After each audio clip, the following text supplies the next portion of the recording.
오늘은 좀 짧은 말씀입니다. 뭐 짧기 때문에 빨리 끝날 수도 있겠지만 그렇지 않을 수도 있겠죠. 네, 뭐 그렇게 중요한 이야기는 아닙니다. 자, 우리 14절을 먼저 읽어보겠습니다. 시작. 너희는 한 해에 세 차례 나의 절기를 지켜야 한다. 자, 여기서 세 차례 절기를 지키라 라고 했습니다. 그래서 뒤에 이제 15절의 그 내용이 나오죠. 15절 한번 읽겠습니다. 시작. 너희는 무교절을 지켜야 한다. 내가 너희에게 명한 대로 아비벌에 정해진 때에 이래 동안 누룩을 넣지 않은 빵을 먹어야 한다. 너희가 그때 이집트에서 나왔기 때문이다. 너희는 빈손으로 내 앞에 나와서는 안 된다. 네, 세 가지 절기는 먼저는 무엇입니까? 무교절을 이야기합니다. 그리고 두 번째 절기는 16절에 나옵니다. 맥추절. 그죠? 그 다음에 수장절, 추수감사절이라고도 할 수 있겠죠. 세 가지 절기입니다. 무교절, 맥추절, 추수감사절. 근데 이제 무교절은 어떤 절기인가를 생각해 보시면요. 15절에 이야기하고 있죠. 이스라엘 백성들이 430년 동안 애굽에서 종살이 하다가 그 아비벌이라고 되는데 그 시간이 이집트 시간하고 히브리인들이 새롭게 나오는 시간이 이제 새로 바뀌는 절기가 됐습니다. 그래서 원래 그게 1월이 아닌데 아비벌을 1월로 삼아서 절기를 삼아라. 절기를 바꿨다는 것이 그때도 이야기 드렸지만 굉장히 기억하고 또 기념할 만한 그런 날이 되었기 때문에 그들에게 그 절기를 바꾸고 절기를 세우고 그 달력을 바꾸는 아주 중대한 일이 발생한 거죠. 그래서 아비벌에 그들이 여기 보면 이래 동안 누룩을 넣지 않은 빵을 먹었고 광야에 나와서 먹었죠. 그리고 그들이 준비를 했잖아요. 우리가 출애굽기 전반부에 봤을 때 그런 내용이 나왔습니다. 근데 이것들을 기념할 필요가 있었던 거죠. 왜 그렇습니까? 항상 출애굽을 경험할 수는 없잖아요. 역사는 어떤 사건이 기록됩니다. 근데 그 사건이 매번 발생할 수는 없습니다. 예를 들어서 우리나라 같은 경우 뭐 6.25가 있었고요. 그리고 뭐 4.19가 있었고요. 5.16이라든가 뭐 5.18이라든가 이런 사건들이 있었습니다. 근데 이 기념일이 없으면 어때요? 그 날들의 의미가 어떤 의미가 있었는지를 기억하기 어렵습니다. 그래서 자꾸 절기를 세우고 그리고 기념일을 세워서 그 과거에 경험하지 못했던 것들을 후대 사람들이 기억하고 기념하고 그 정신과 의미들을 상기하도록 하기 위해서 역사적 기념일을 만들어 놓습니다. 마찬가지입니다. 이스라엘 백성들이 이 이집트에서 출애굽해서 광야로 나왔던 이 사건이 그 이스라엘 백성들에게는 그 당대의 사람들뿐만 아니라 후대의 사람들, 후손들에게도 너무나 중요한 의미를 가졌습니다. 특별히 구속사적인 중대한 의미를 가졌습니다. 그래서 그 날과 그 절기를 기념하면서 하나님이 그 이스라엘 백성들을 구원해 주셨던 것들을 기억하고 기념하라고 이 절기를 지키게 하신 것입니다. 그래서 그들이 출애굽할 때 했던 비슷한 행동들을 하는 거죠. 일주일 동안 어떻게 하는 겁니까? 누룩을 넣지 않은 빵을 먹는 겁니다.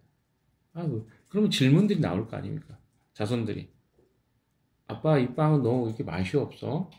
왜 여기에는 달지 않아? 혹은 뭐 이렇게 빵이 왜 이렇게 딱딱해? 나는 둥둥 등등의 이런 질문이 나오면 그 아빠가 이제 스토리를 이야기해 주겠죠. 우리 조상들이 원래는 애굽에서 400년 동안 넘게 종살이를 했었어. 그런데 하나님께서 이 애굽 땅에서 출애굽하도록 하셨어. 근데 광야에서 음식이 빨리 썩기 때문에 하나님이 이렇게 좀 맛은 없지만 이런 설탕도 안 들어간 빵을 만들어서 광야에서 사는 동안 음식을 먹을 수 있도록 하나님이 이렇게 만들어 주신 거야. 그 과거에 있었던 이야기들이 이렇게 스토리로 이렇게 이야기가 되지 않겠습니까?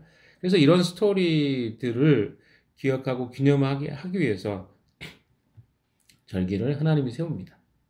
이스라엘 백성들이 세운 게 아니라 하나님이 직접 이 절기를 생각하고 기념하게 하신 것입니다. 절기는요, 이런 의미에서 필요합니다. 우리가 기억하고 기념하지 못하기 때문에. 우리 교회는 막 그렇게 엄청나게 많은 절기들을 지키지는 않습니다. 지금 사순절 기간이라고 하죠. 예수님이 예루살렘에 입성하시고 입성하기 전부터 시작해서 입성하는 과정, 이번 주가 고난주간이라고 하잖아요. 이렇게 절기를 지키지는 않습니다. 부활절을 우리가 지키지만 너무 지나치게 율법화될 것 같아서 그래 지키지 않는 것 뿐이지. 그래서 뭐 일반 교회들에서는 뭐 절기헌금도 하고 절기마다 뭐 헌금을 하는 것을 통해서 그렇게 기억하고 하는 것들을 합니다. 그러나 이제 중요한 것은 이제 제가 생각할 때는 구원의 관점이 더 중요하기 때문에 그것들을 기억하는 것은 중요하지만 구약의 모든 절기나 이런 일반 교회가 하는 절기들을 다 지킬 필요는 없다. 이런 생각이 들어서 하지 않는 것 뿐입니다. 그러나 절기는 그런 의미가 있다. 라고 여러분이 좀 생각하시면 좋을 것 같습니다. 자, 두 번째 절기가 16절이 나오죠. 16절 같이 읽어봅시다. 시작. 너희는 너희가 애써서 밭에 셋지로 곡식의 첫 열매로 맥주제를 지켜야 한다. 또한 너희는 밭에서 예수 갖고 온 것을 거두어 드리는 한 해의 끝 무렵 수장절을 지켜야 한다. 여기는 이제 뭡니까? 두 가지 절기가 나오죠. 하나는 맥주절, 하나는 수장절입니다. 근데 이제 아까 우리가 무교절에 제가 빼먹은 것이 하나가 있는데 겨울에 심은 보리가 맨 처음 수확하는 절기가 무교절입니다. 그러니까 보리를 겨울에 심으면 언제 수확을 한다고요? 예, 봄에 수확을 하는데 제일 먼저 첫 수확이죠. 그러니까 첫 수확을 했다는 건 뭐예요? 이제 시작한 거예요, 수확은. 날씨와 이것에 따라서 지역마다 다 다르기 때문에 우리나라도 그렇지 않습니까? 그 벼를 심는 기간이 다 다릅니다. 추수하는 기간도 달라요. 근데 그 처음의 절기가 무교절이라고 한다면 맥추절은 말 그대로 그 겨울에 뿌렸던 뭡니까? 그런 보리들이 다 수확을 거두는 시기죠. 그리고 또한 가을에는 모든 열매들을 수확하는 절기입니다. 그래서 두 가지 절기를 지금 지칭하는데요.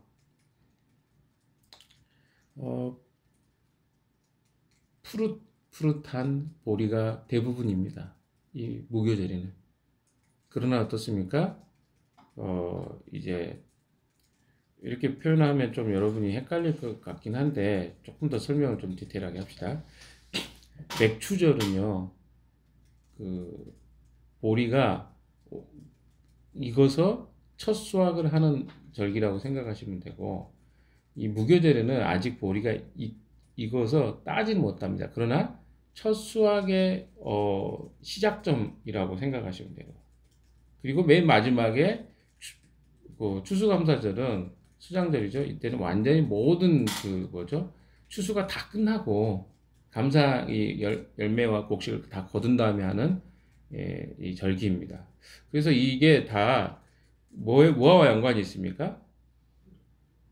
알곡이 심어지고 자라서 수확하는 것까지 다 연관이 돼 있어요. 이 세 가지가. 근데 무교절로부터 시작해서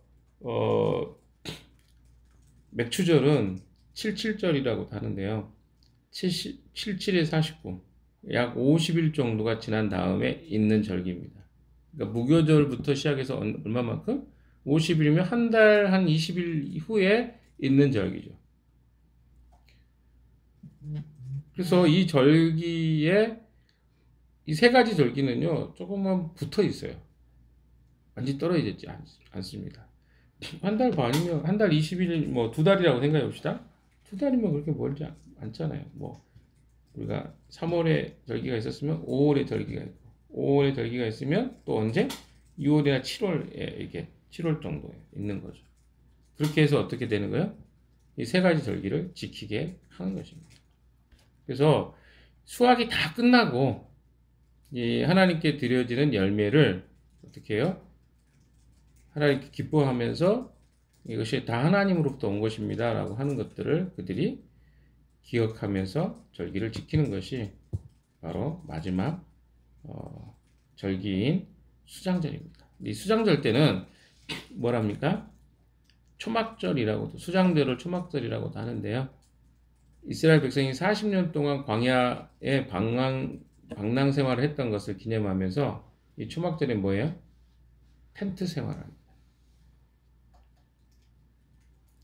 여러분, 그래서 성경에 예수님께서 이런 절기들에 꼭 어디를 방문하십니까? 예루살렘을 방문하셨잖아요. 여러분 잘 이런 것들을 기억하시면 좋을 것 같습니다.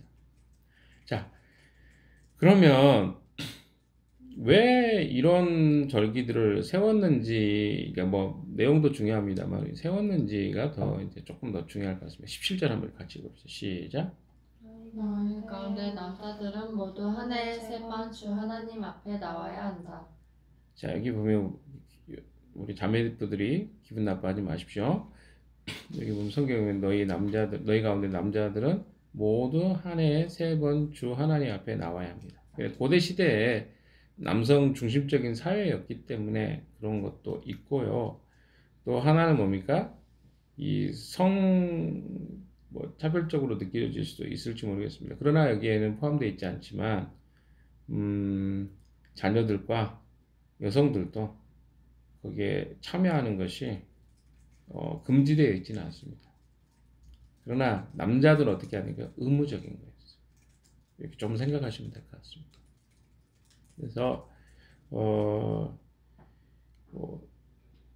왜 이렇게 하나님께서 남성들을 다 이렇게 3번씩 이렇게 절기를 지키도록 하나님 앞에 나와야 된다 이렇게 했을까요? 이것은 남성들이 이스라엘 민족을 대표하는 사람으로 인식했습니다. 그리고 어떻습니까? 그 대표되는 모든 가정의 가장들, 책임자들을 어떻게 하라는 거죠?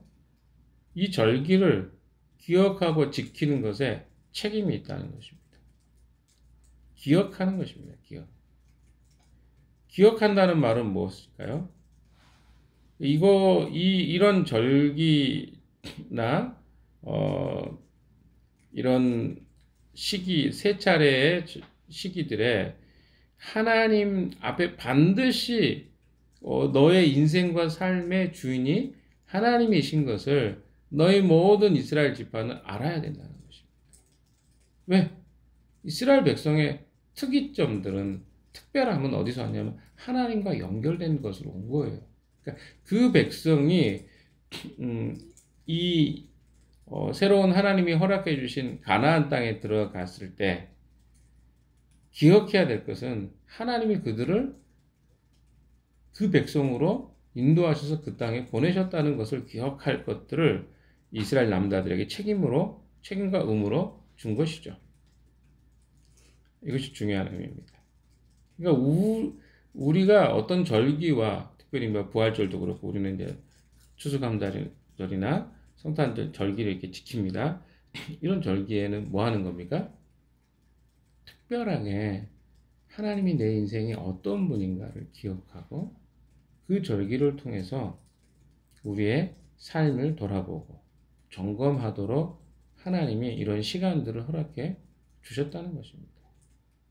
그러니까 우리가 너무 많은 절기를 지키면 다 의미 부여하기 어렵습니다. 너무 많으면 그렇잖아요. 식상해지고. 그러나 분명하게 우리에게 명확하게 이건 정말 어떤 의미지? 이게 이런 의미구나. 내가 부활주일 같은 경우는 어떤 의미입니까? 예수님이 십자가에 죽으신 것뿐만 아니라 죽음과 사망의 권세를 이기고 부활하셨구나. 그래서 우리의 인생의 가장 큰 문제가 무엇입니까? 죽음의 문제 아닙니까?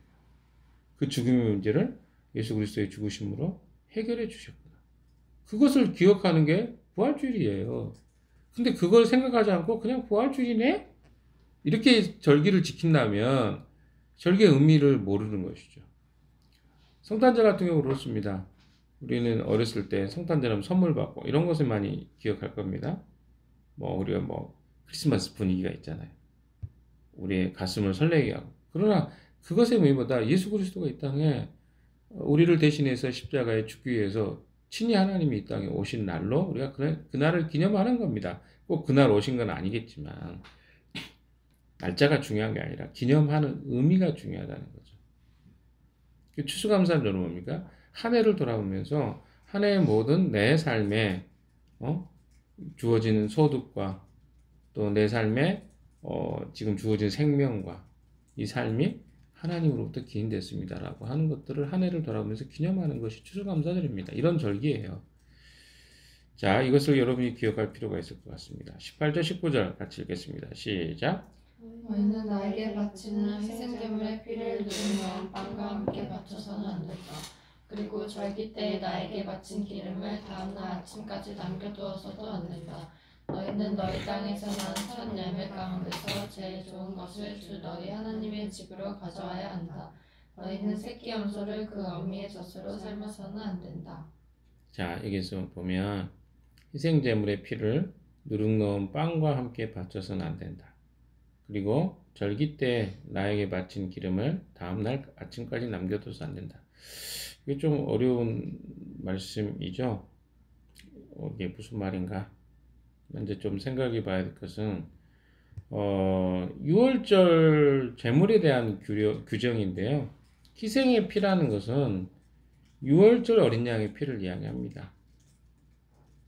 우리가 보통 이제 이런 6월절 어린 양의 피를 예수 그리스도의 피와 보혈로 상징하죠. 한편에 또 누룩은 어떻습니까? 종종 죄와 악을 상징하죠. 악이 번져가는 것.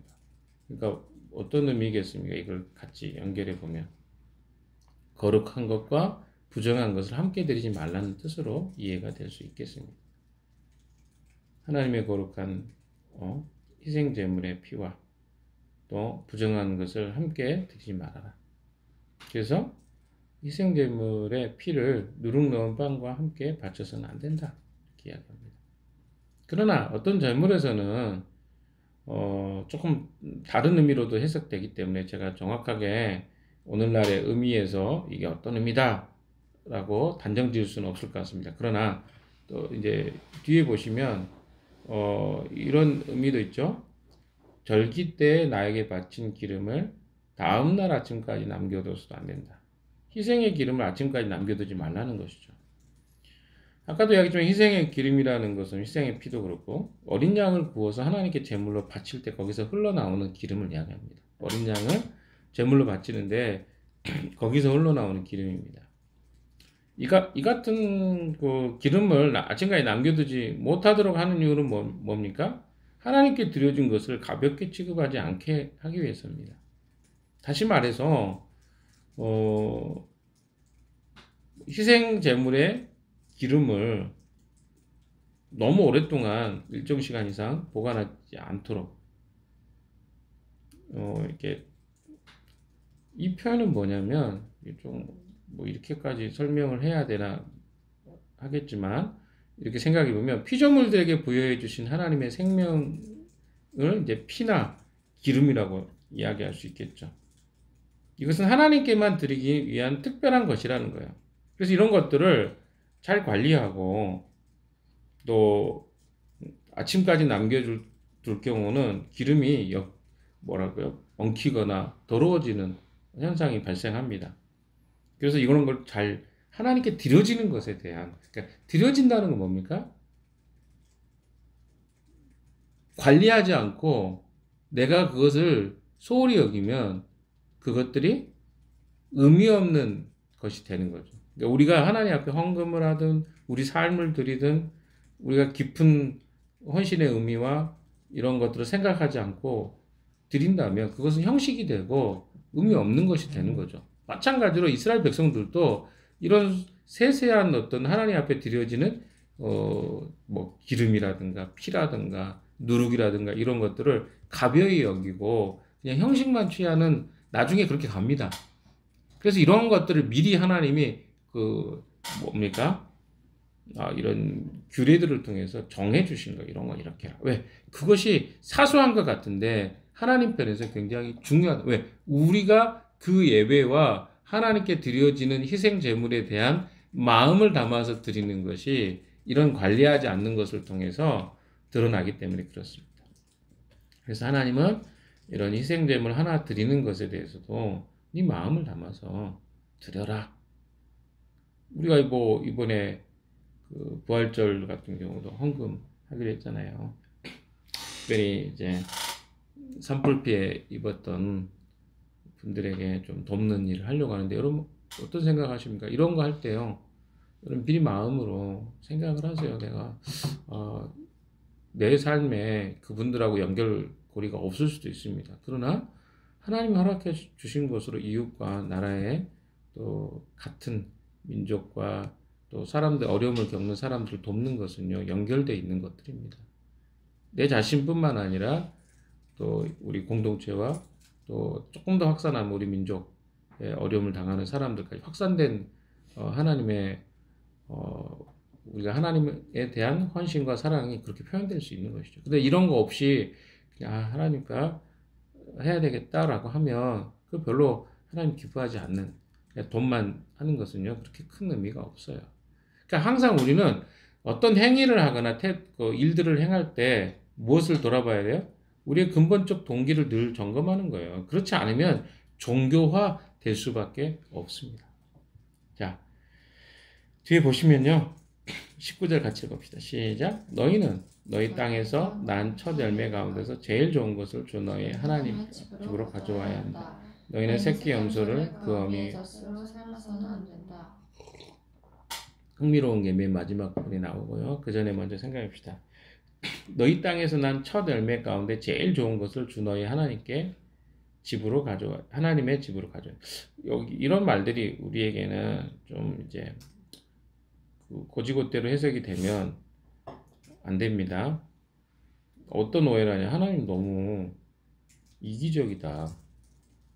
응? 뭐 좋은 건 다 하나님 거야. 뭐 이렇게 생각하는 사람이 있어요. 굉장히 이건 단세포적입니다. 그렇게 생각하시면 하나님은요. 생각해 보세요. 하나님 뭐 먹으세요? 첫 열매를 가져오면 하나님 어우 맛있다. 그러니까 이게 우리가 기본적으로 생각하는 방식이에요. 근데 그게 아니란 말이에요. 하나님은 그 백성들이 이 첫 열매를 가져오는 것, 가장 좋은 것을 가져오는 것을 무엇으로 생각하냐면 그들의 마음으로 인식해요.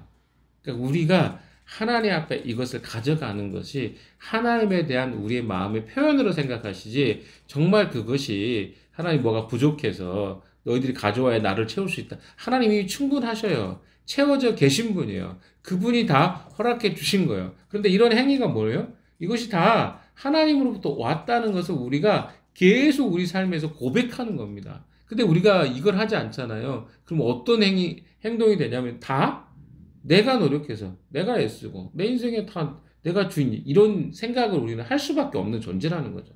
그래서 세상의 사람들은 이런 것을 하지 않기 때문에 중심에 뭐가 있습니까? 내 건데? 응? 내가 주인인데? 그러니까 자기의 인생을 어떻게 사는 거예요? 마음대로 사는 거예요. 근데 우리가 이런 고백을 드리면 어떤 삶이 되는 겁니까? 내 인생은 내가 함부로 살면 안 되겠다. 두려운 게 아니라 하나님을 경외하는 거죠. 그래서 어때요? 내 삶과 내 인생을 점검하고 돌아보고 하는 것들을 계속 하는 겁니다. 이게 이제 여기서 이야기하는 의미이지, 말 그대로 하나님 좋은 것만 가져. 나는 뭐야? 응? 이렇게 생각하지 말라는 것이죠. 두 번째, 너희는 새끼 염소를 그 어미의 젖으로 삶아서는 안 된다. 이 말이 조금 무슨 말이? 그러니까 새끼를 어미와 새끼를 동일에 잡지 말라는 명령도 레위기에 있습니다. 그리고 신명기 22장 6절에는 어미새와 새끼를 아울러 취하지 말고라는 명령도 있습니다. 율법의 내용입니다. 여기에는 근데 새끼 염소를 그 염소의 젖으로 삶다는 말이 뭡니까? 물을 넣고 삶는 거예요. 그러니까 예를 들어서 그 새끼 염소를 잡았어요. 그럼 얘를 삶아야 되잖아요. 근데 뭘로 삶지 말아라? 엄마의 그 젖이 나올 거 아닙니까?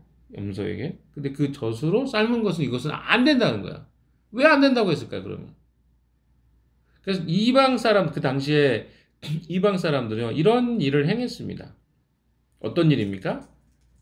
그러니까 음식을 더 맛있게 먹는다는 이유로 그 어미의 젖으로 어떻게 하는 거야? 새끼 염소를 삶는 거예요. 이건 굉장히 어때요? 창조 질서 어긋내는 겁니다. 얼마나 비극적입니까? 엄마의 젖으로 새끼 염소를 삶는다. 그 생명을 가볍게 취급하는 거예요. 그래서 하나님 이런 일을 하지 말라고 하는 거예요. 동물이라 그래도 천륜이 있는 거예요. 그러니까 그런 어떤 엄마의 젖으로 그 새끼 염소를 삶는 어떤 뭔가 우리 인간으로 따지면 굉장히 폐륜 같은 이런 행동하지 말아야 동물이라도 그 새끼와 어미의 생명을 소중하게 여기라. 근데 이걸 누가 했다고요? 고대 근동의 여러 제사 의식 속에 이런 유사한 행동이 있었는데 이거를 어때요? 이스라엘 백성들 하지 말라는 거예요. 왜? 어떻게 엄마의 젖으로 그 낳은 새끼나 염소나 양의 양을 삶도록 하냐? 이건 말이 안 된다. 그래서 이것을 금지한 것입니다. 그래서 하나님 앞에 드려지는 것들은 정결한 것으로 드려야 된다는 거예요. 하나님이 혐오하는 것으로 하지 말라는 것입니다. 우리의 삶에 어떻게 적용해 볼 수 있을까요? 여러분, 우리가 하나님 앞에요, 드려지는 것들에 대해서도 불이하거나 부당한 방식으로 하나님 앞에 드려지는 것 별로 기뻐하지 않습니다. 도박을 열심히 해가지고 하나님 기쁘게 하기 위해서 도박을 열심히 했습니다. 하나님 기쁘시죠? 아마 안 기뻐하실 것 같은데요. 뭐 그런 일들이 되게 많아요. 우리 삶에 다 언급되지 않았지만 우리는 알잖아요. 그런 것들이 어디서 온 것인지.